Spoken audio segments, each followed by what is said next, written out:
Welcome to the Human Archive. If you enjoy original science fiction stories about humanity finding its place among the stars, subscribe and join us for the next one. Now, let's begin. Chapter 1. Wrong Direction. Captain Eshren Kall had survived 3 shipboard fires, enough to teach him one rule above all others. Distance saved lives. When heat climbed, pressure fell, or smoke entered a compartment, sensible beings moved away from the source. They did not investigate, improvise, or wait to see whether the alarm was serious. They obeyed evacuation routes, sealed damaged sections behind them, and allowed trained emergency personnel to handle whatever remained. Grier children learned the principle before they were old enough to board a transport alone, and Eshren had enforced it aboard the quiet Meridian for 27 years. Then Pelagos transfer station exploded. He was halfway through the central concourse when the deck jumped beneath his feet. The sound came a fraction of a second later. A deep metallic crack rolled through the station, followed by a pressure pulse strong enough to rattle storefront shutters and send unsecured luggage skidding across the floor. The lights vanished, emergency strips flashed red, and someone screamed. Eshren's training took over. He turned toward his crew and ordered, "Stay together." His first officer was already counting, 4 Grier deckhands, 2 engineers, 1 cargo specialist. Everyone was present. A synthetic voice filled the concourse. "Attention! Hazard detected in Freight Sector 9. Proceed to evacuation routes marked green. Do not enter red designated corridors." Eshren looked toward the navigation strips on the floor. Green arrows pointed left. Smoke began pushing through a ceiling vent to the right. Eshren moved toward the green route, and almost everyone else moved with him. Grier, Mulvari, humans, and 3 species he did not recognize. Hundreds of people turned toward the evacuation corridor. Then one human did the opposite. Eshren noticed because the man nearly collided with him. The man wore gray freight coveralls and heavy work boots, with a cargo badge hanging from his collar but no helmet or respirator. He twisted sideways, avoided Eshren, and kept running toward the smoke. Eshren caught his arm and shouted that the evacuation route was the other way. The human pulled free without slowing. "I know," he called back and ran directly toward Freight Sector 9. Eshren stared after him. For one impossible second, he wondered whether the explosion had damaged the human's judgment. Then another human ran past. This one wore station maintenance orange. A woman followed carrying a red emergency case. Then 2 more humans came from the opposite corridor. One was pulling on a respirator as he ran. Another carried a medical pack. Eshren's sensory plates lifted. "What are they doing?" His first officer had no answer. A station security team appeared ahead and relief flashed through Eshren. Surely they would stop the humans. They did not. One security officer pointed toward a side passage. "Fire team is staging at Junction 4. Medics to casualty collection at 4B. Everyone else keep the evacuation corridor clear." The human freight worker Eshren had tried to stop flashed his badge. "Warden, Sector 8. The security officer glanced at it. "Report to 4B until command assigns you." The man nodded and kept moving. More humans came. Eshren counted without meaning to, 7, then 9, then 13. A group in dark, fire-resistant uniforms passed carrying breathing gear, adding 6 more to the stream moving toward the damage. One human in ordinary civilian clothing tried to follow them, but the security officer blocked her and asked for her qualification. "I've got basic first aid," she answered. The officer pointed away from Freight 9. "Then you're not going into 9. Triage is that way." The woman changed direction immediately. Eshren stopped walking. His first officer looked back. "Captain," Eshren barely heard him. The station alarms were telling everyone to move away. The humans were not ignoring the alarms. They were sorting themselves. A broad-shouldered woman in dark blue rescue gear stepped into the junction and began issuing assignments. "Hot zone crews stay on mask. Anyone without breathing equipment stops here. Medical establishes casualty collection along the west bulkhead. Engineering, I need 2 people with freight power knowledge and nobody else until we know what failed." Her voice never rose because it did not need to. Humans moved when she spoke. The freight worker Eshren had seen first approached her and identified himself as Keaton Lyle, fire warden for Freight 8 with basic responder certification. She pointed toward the damaged sector. "Freight 9 has people behind a jammed pressure door. You know that layout?" When Keaton said he did, she assigned Halloran to him and added, "Get eyes on it. Do not enter heavy smoke without fire crew." Keaton nodded and disappeared toward the blast. Eshren stared after him. 20 humans had now moved toward the explosion, but not one looked confused. They looked busy. His first officer touched his shoulder. "Captain, we should evacuate." Eshren looked at the green arrows, then toward the humans running the other way. For the first time in his career, distance did not look like the whole answer. Chapter 2. The People Going Back. Eshren got his crew to the evacuation junction because that remained his responsibility. Pelagos security routed them toward a sealed transit hall 2 sectors away from the blast, where the air was clean, emergency power was stable, and station personnel counted evacuees as they arrived. Everything worked the way he expected, and that should have reassured him. It did not. Through the transparent pressure doors, he could still see humans moving against the flow. Some wore professional rescue uniforms, but many did not. The ordinary ones bothered him most. A man in restaurant clothing carried folded blankets toward the medical staging area. A woman with a cargo badge moved beside an elderly Mulvari passenger, guiding him away from the hazard while speaking slowly enough for his translator to keep up. 2 humans rolled oxygen cylinders toward the fire crews. Another dragged a portable lighting unit behind him. Eshren's first officer, Suler, watched with him. "They have too many emergency personnel." Eshren shook his head. "Those are not all emergency personnel." When Suler asked how he knew, Eshren pointed through the glass. "One is carrying the logo of a noodle shop."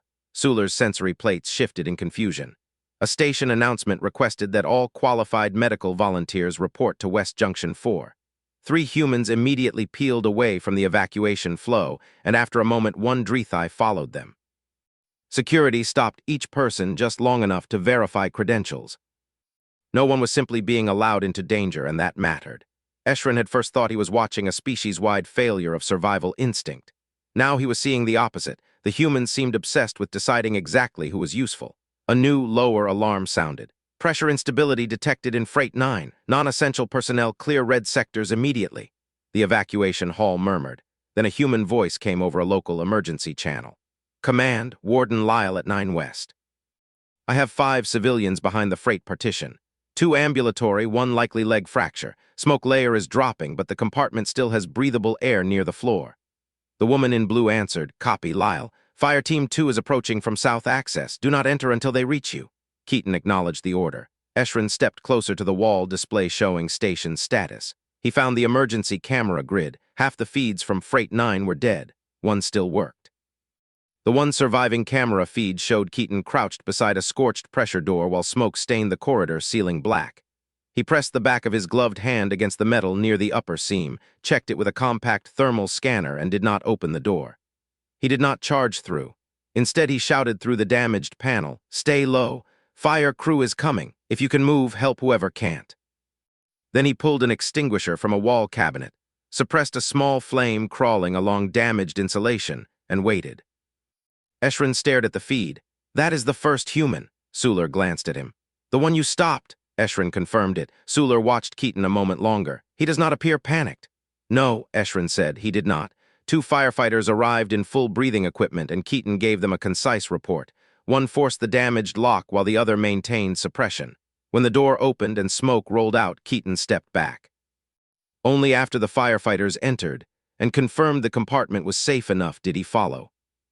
They emerged with civilians, a Mulvari woman limping under her own power, a human technician, then 2 station laborers carrying an injured passenger between them. Keaton came out last and handed the casualty to waiting medics. The human had run toward an explosion, yet after arriving he had behaved with more caution than many people Eshren had seen fleeing one. That contradiction unsettled him. A human child in the evacuation hall began crying nearby. The sound broke his attention. Eshren turned.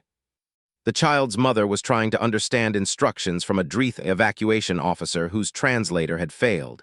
Eshren stepped over and translated. The mother thanked him. He helped them find the correct route. When he looked back, another group of humans had arrived at the emergency junction. They were not running blindly. They were reporting for work. Chapter 3. Chief Grier. The woman in blue rescue gear was Chief Amya Grier. Eshren learned her name because 20 minutes after the first blast, she asked to commandeer his cargo tractor. He had remained near the evacuation hall after confirming every member of his crew was safe. He told himself he stayed because his transport remained docked on the station. That was partially true. Mostly, he wanted to understand the humans. Soot marked one of Amya's cheeks. Her hair was tied tightly behind her head, and a breathing mask hung against her chest. 2 station engineers followed as she scanned the evacuees and fixed her attention on Eshren's uniform. Eshren stepped forward and introduced himself. Amya immediately asked whether the quiet Meridian carried freight tractors rated for heavy internal tow and whether any qualified operators were aboard. When he said his cargo crew could operate them, she asked if any were willing to assist outside the hot zone. Esren's sensory plates shifted. "You are asking civilians." "I'm asking qualified equipment operators," Amya replied. The distinction was becoming familiar. She explained that collapsed paneling blocked the responder access route between Freight 8 and 9. Fire crews could clear it by hand, but not quickly enough. The route was exposed only to controllable smoke, not open flame. Eshren looked toward his crew. His cargo specialist, Nerk, had already heard and volunteered to operate the tractor. Drethai doctrine said evacuated personnel remained evacuated unless emergency command formally reassigned them. Technically, Amya had just done exactly that. Eshren asked why she needed his equipment. "Closest heavy mover that fits the corridor," Amya said. No speech, no appeal to heroism, just need. Eshren volunteered himself instead. When Nerk objected, Eshren reminded him that he was qualified too. Amya looked between them and cut off the argument. "I need one operator, not two." Even volunteering, Eshren realized, was being rationed. Amya handed him a station respirator and laid down the limits. "Stop at the blue hazard marker, obey any order to back out, stop if visibility fell below the marker lights, and abandon the tractor if the breathing alarm sounded." When Eshren asked whether she expected him to ignore danger, she adjusted the seal near his jaw plates. "No, I assume emergencies make intelligent people stupid." The statement was offensive and difficult to dispute. She checked the mask once more. "Good seal." Eshren followed her into the response zone. Humans were everywhere, yet nothing felt chaotic. Colored lights separated incoming responders from casualty routes. A medic directed the walking wounded, an engineer called out power isolation status, and security officers kept evacuees from drifting back toward the hazard. Amya stopped a human carrying a tool case and asked where he was going. "Power junction," he said. She asked his qualification, and he answered that he worked station electrical maintenance. Then came the question that mattered. "Assigned?" The man hesitated before admitting he was not. "Then staging area," he obeyed. Eshren stared at her. "You send your own people away." Amya corrected him. "I send unassigned people away." When he pointed out that she had plenty of volunteers, she answered, "Absolutely. I also don't want all of them." She indicated the red-lit corridor. "Fire does not care how sincere you are." That sentence destroyed Esren's last suspicion that human response culture was romanticized recklessness. They did not celebrate entering danger. They controlled access to it. At the freight tractor, Amya showed Eshren the blockage on a station schematic. The vehicle was designed to move cargo sleds, not debris, but it was the closest heavy mover narrow enough for the corridor. Rescue engineers would rig the plating. Eshren would pull only on their signal. If the wall temperature rose, he would reverse immediately. He acknowledged each instruction. Amya thanked him and ran toward another problem. For the first time since the explosion, Eshren climbed into the tractor and moved toward the blast willingly. Chapter 4. Useful. The corridor was hotter than Amya had implied. It was not dangerous, merely unpleasant, with smoke hanging near the ceiling despite ventilation fans running at full emergency load. Eshren drove slowly toward two human rescue engineers waiting beside a twisted section of wall plating that had collapsed across the main responder route. One engineer in a yellow helmet guided him into position while her partner attached magnetic clamps to the plating. At her signal, Eshren took tension on the cable, then eased power into the tractor. The metal shifted with a shriek. "Another meter," she called. He pulled again until the opening was wide enough for people carrying equipment. Firefighters passed through first, followed by medics and an engineering team with sealed tool cases. Eshren realized he had not saved anyone directly. He had saved minutes, and the humans valued minutes as though they were lives. Perhaps they were. The rescue engineer disconnected the clamps and told him to back out. When Eshren asked if she needed anything else, she answered, "Not here." He almost offered to stay, then remembered Amya's rule: one operator, one job, no extras. On his way back, he passed the medical staging area where humans and aliens worked side by side. A human cargo clerk carried water, a Drethai physician worked beside a human medic, a Mulvari nurse adjusted oxygen for an injured station worker. No one seemed concerned about species, only tasks. A young human sat against the wall nearby, hands shaking violently. Eshren recognized him as one of the first people who had run toward the blast. There was blood on his sleeve, but judging by the color, it was not his. A medic crouched in front of him and asked if he was hurt. When the young man shook his head, she told him to breathe. "I'm fine," he insisted. "You can be fine and shake," the medic answered, handing him water. Eshren drove past with that exchange lodged in his mind. The humans were afraid, of course they were. Their bodies trembled, their voices broke, and some of them cried. They simply kept doing the work they had been assigned anyway. Amya was on the emergency channel when Eshren returned the tractor. "Engineering, give me an update on the power transfer hub." A human voice answered bad. Amya closed her eyes briefly. "Use more words, Ravi." Ravi explained that the impact had damaged coolant routing to Junction Delta. Automatic isolation had tried to close the primary feed, but one valve was physically jammed, and temperature was climbing in the transfer core. When Amya asked how long they had before a forced shutdown, Ravi warned that shutdown was not the worst case. If coolant flow dropped further, the junction could overheat faster than the containment shell could dump load. Eshren understood enough power engineering to feel his stomach tighten. A second explosion was possible, and it would be bigger. Remote systems could not move the valve. Alternate routing existed, but the bypass had to be opened locally. The schematic placed the valve chamber near the center of damaged Freight 9. Amya stared at it, then keyed another channel. "I need 2 qualified engineering entries for manual coolant isolation, full hot zone certification only." 6 engineers stepped forward immediately, more than she needed. Eshren felt the old horror return, the core might explode, and they were volunteering to go closer. Amya selected 2. "You and Mendez, full suits, Team 2 is backup." The others stopped without protest and began preparing to replace them if necessary. Eshren suddenly understood something he had missed from the beginning. Humans did not train people to run toward danger. They trained people to know when they were the ones who should. Chapter 5. It gives fear something to do. Eshren found Amya at the edge of the hot zone while the engineering entry team suited up. One engineer was a compact human woman named Mendez. The other was station power specialist Ravi Chen. They checked each other's seals, firefighters inspected both suits again, and a medic attached telemetry units to their shoulders. Everything was slow and deliberate. "You rehearsed this," Eshren said. Amya confirmed that they did. He asked whether they rehearsed this specific valve failure. "No, this exact station sector. Yes, though not this exact damage." When he asked how many times they had practiced, Amya answered, "Enough." Eshren objected that it was not a number. "It's the useful answer," she said, sounding tired. He realized he had heard variations of that all day. Useful, what matters, what works. Watching Mendez check the emergency tether at her waist, Eshren returned to the question that had bothered him since the concourse. When the explosion happened, many humans ran toward it. "Why?" Amya looked at him as though the answer should be obvious. "Because some of them had jobs there." Eshren pointed out that Keaton Lyle was a freight worker. "Volunteer fire warden," she replied, "the restaurant employee, first aid certified, the civilians carrying supplies, useful outside the hot zone." Every answer came back to qualification and assignment, not bravery. Eshren told her that his people trained everyone to evacuate.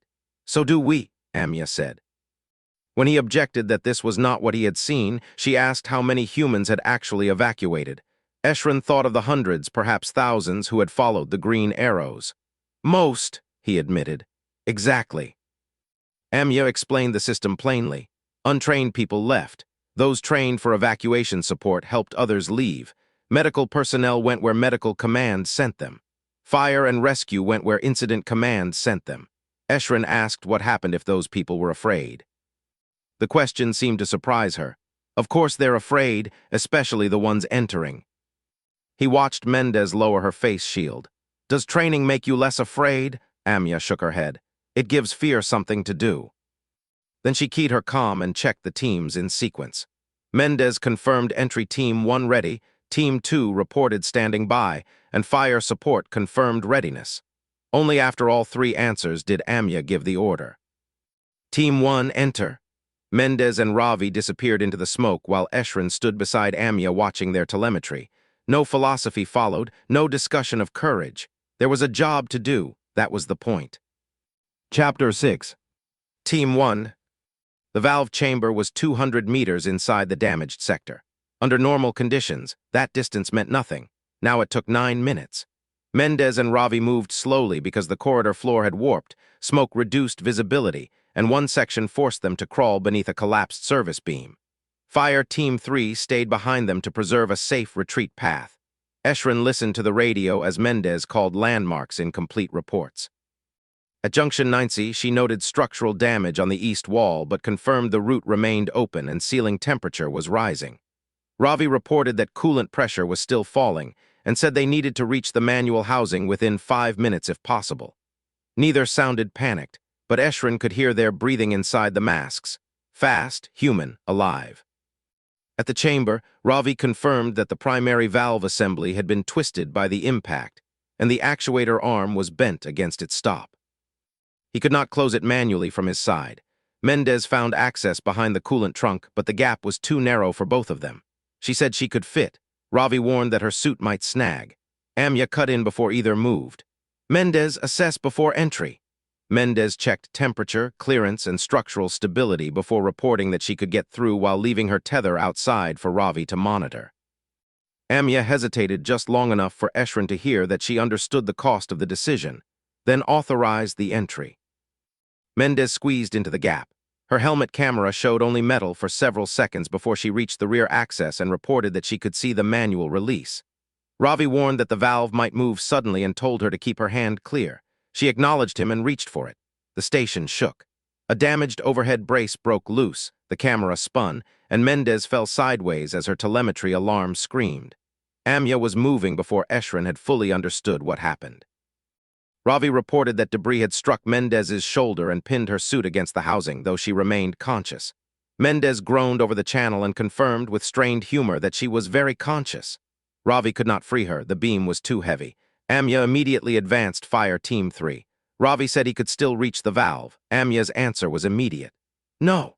When he started to protest that coolant pressure was still falling, she cut him off.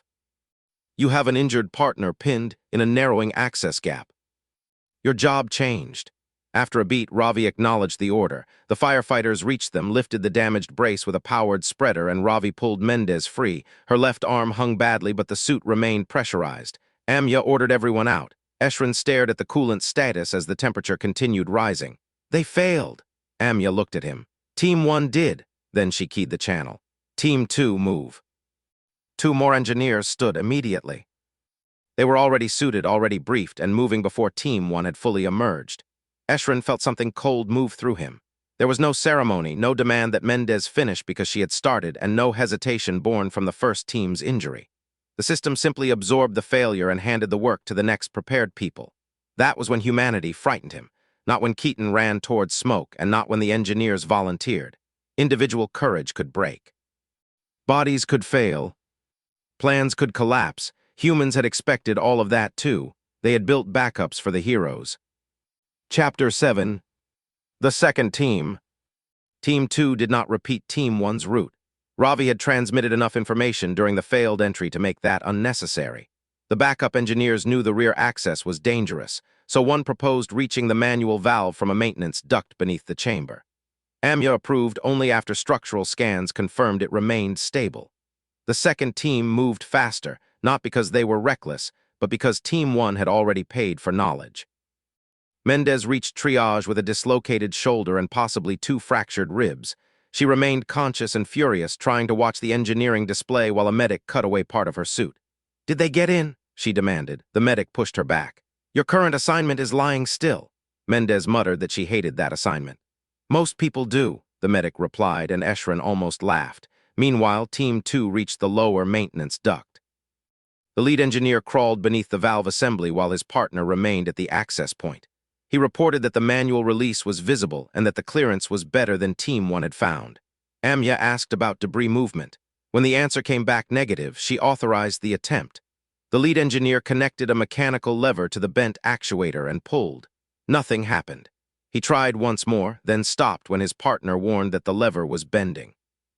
There was no heroic overexertion and no dramatic refusal to quit. They changed tools. A compact hydraulic spreader shifted the actuator only slightly, but coolant flow changed on the system display. When the engineer tried to force it farther, Ravi, now seated at triage beside Mendez, called for him to stop. He explained that forcing the valve fully could crack the damaged housing. Partial isolation was enough if they used the maintenance bypass. Amya ordered Team 2 to hold the valve exactly where it was. Eshren looked at her. "The valve is not closed, so the problem remains." Amya shook her head. "Different problem." The crisis was not solved, but it had been changed into something survivable. Humans, Eshren was discovering, were remarkably comfortable with imperfect victories when imperfect was enough to keep people alive. Ravi explained that the bypass would require shutting down power to 3 docking arms. Emergency lifts would stop, ventilation would switch to local reserves, and several evacuation routes would become unusable for a short period. "This affects thousands," Eshren said. Amya nodded. "Which is why we don't flip it yet." She opened a station-wide channel and ordered docking arms 7 through 9 cleared of lift-dependent evacuees before bypass activation. The voice that answered belonged to the Drithai Station Evacuation Chief. "We can do it." Eshren recognized what had happened. The response system was no longer merely human. Humans had started it, and now everyone else was working inside it. Chapter 8. Ordinary People. The evacuation moved faster after that, not because everyone became brave, but because everyone got jobs. A human schoolteacher with emergency medical training took over chest compressions, while a professional medic treated arterial bleeding. A Drithai cargo clerk translated for elderly evacuees. A Mulvari restaurant manager organized blankets and water. Human maintenance apprentices updated blocked corridors on public navigation displays, and a Belith passenger with no medical qualification carried equipment exactly where he was told to take it. People who could not enter the hazard still mattered. Pelagos had blurred Eshren's old division between victims and responders without losing control. Not everyone became a rescuer. Everyone contributed only where useful. Keaton reappeared near triage with soot streaking his face after helping remove the last civilians from the damaged freight compartment. A medic intercepted him because he was wheezing. Keaton insisted he was working and had a mask. The medic reminded him that he had spent the first 10 minutes without one, then pointed at a chair. Keaton sat. Even the first human who had run toward the explosion was stopped when another human decided his usefulness had expired. Courage was not sacred here. Function was. Announcements confirmed docking arms 8 and 7 clear, but arm 9 still held 32 passengers moving through stair access. Ravi estimated perhaps 6 minutes before the Corps forced a shutdown, and less before they risked containment damage. The remaining people were not moving fast enough. Amya opened the public channel. "I need anyone currently on docking arm 9 who is capable of assisting mobility-impaired evacuees to report to the local warden. Do not enter lifts. Use marked stair routes only."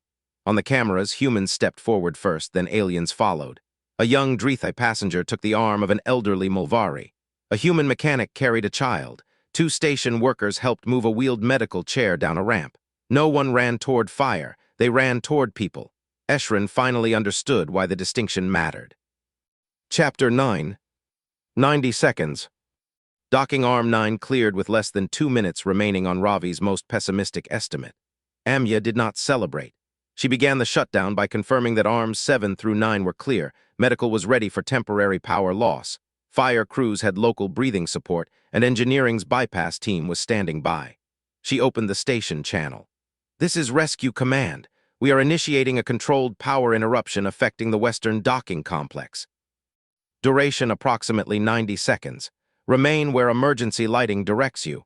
Do not use lifts." Eshren asked what happened if the bypass failed. "We turn power back on and find another way," Amya said. When he asked if she already had another way, she answered, "Not yet." Then the lights went out. Emergency strips remained, but machinery across the station spun down and the low hum beneath the deck vanished. For the first time since Eshren arrived, Pelagos felt dead. Deep inside Freight 9, Team 2 opened the old maintenance loop while Ravi watched pressure readings. Flow began slowly. For several seconds, nothing else happened. Then the coolant line changed color and the temperature at Junction Delta stopped rising. Ravi leaned closer to the display. "Bypass is stable."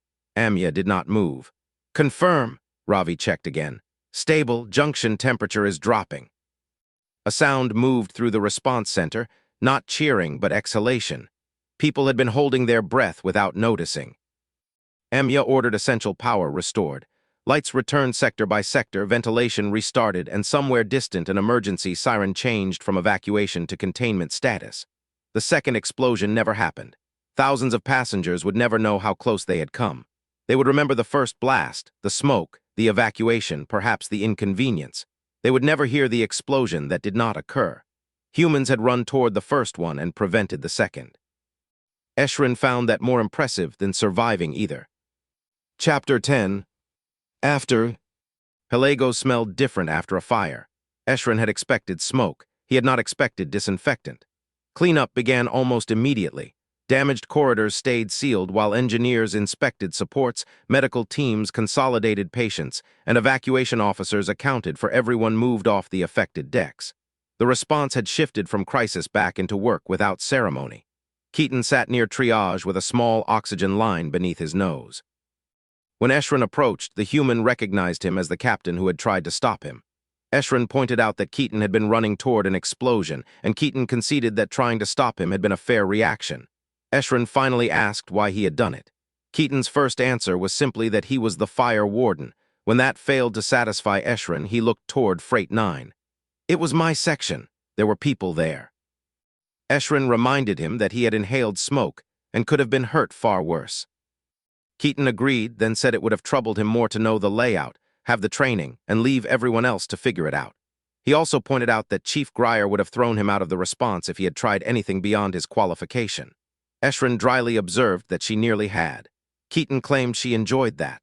Eshren doubted anyone could enjoy managing humans during an emergency. He looked toward Amya.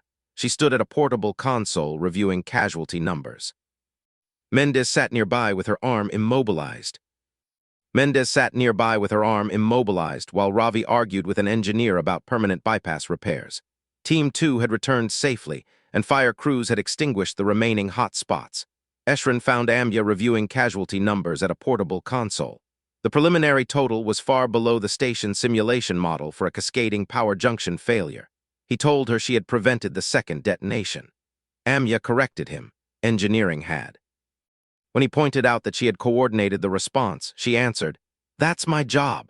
Eshren was beginning to dislike that phrase. Humans used it whenever someone tried to praise behavior they considered ordinary. He asked whether humans recognized what had happened as unusual. Amya first assumed he meant the station accident. When he clarified that he meant the response, she said the scale was unusual, but the basic response was exactly what they trained for. Eshren began naming the people he had seen: workers, teachers, restaurant employees, cargo crews, and Amya confirmed that some received first aid, warden, or facility-specific emergency training. "Professional responders can't be everywhere when something starts," she said, then returned to her report. Eshren looked toward the scorched corridor where Keaton had disappeared earlier.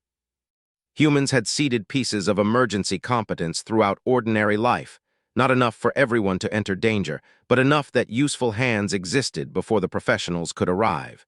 He finally understood why 20 humans had gone the wrong way. They had not all been firefighters. They had been layers. Chapter 11. Quiet Meridian. 3 weeks later, Eshren returned to the quiet Meridian. The ship felt smaller than Pelagos, safer and familiar, and he disliked how quickly familiarity could hide weaknesses. He called his senior officers together and placed a new emergency response proposal on the table. Suler recognized the resemblance to human station doctrine immediately. Eshren confirmed that he wanted some non-emergency crew cross-trained.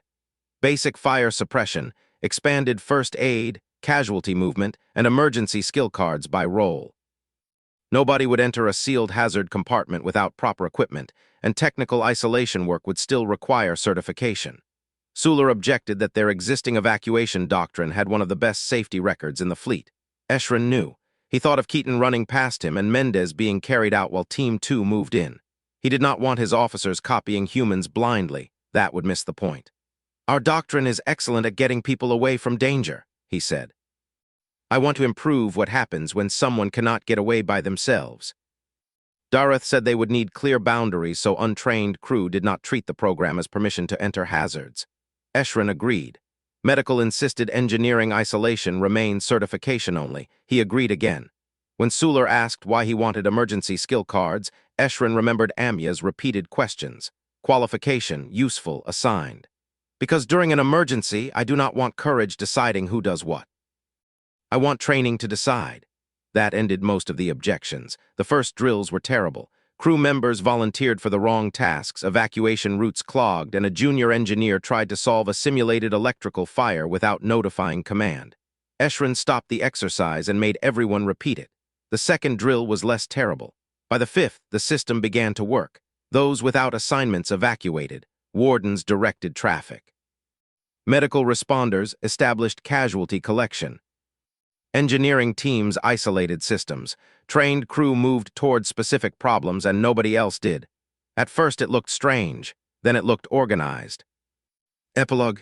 This time, 6 months later, the quiet Meridian docked at a training station above Drethai space. Eshren was crossing the transfer concourse when a simulated explosion triggered lights, smoke projectors, and evacuation arrows. Passengers in the drill began moving toward the exits. Then one Drethai crew member turned around, and a second followed. They stopped at an emergency locker, put on protective masks, checked each other's seals, and reported toward the simulated incident. A junior officer beside Eshren stiffened. "Captain, they're moving toward the incident." Eshren watched his trained responders cross the hazard marker only after exercise command gave permission. He remembered a human in gray freight coveralls disappearing into smoke and how certain he had been that the species had panicked in the wrong direction. His sensory plates settled. "Yes," Eshren said.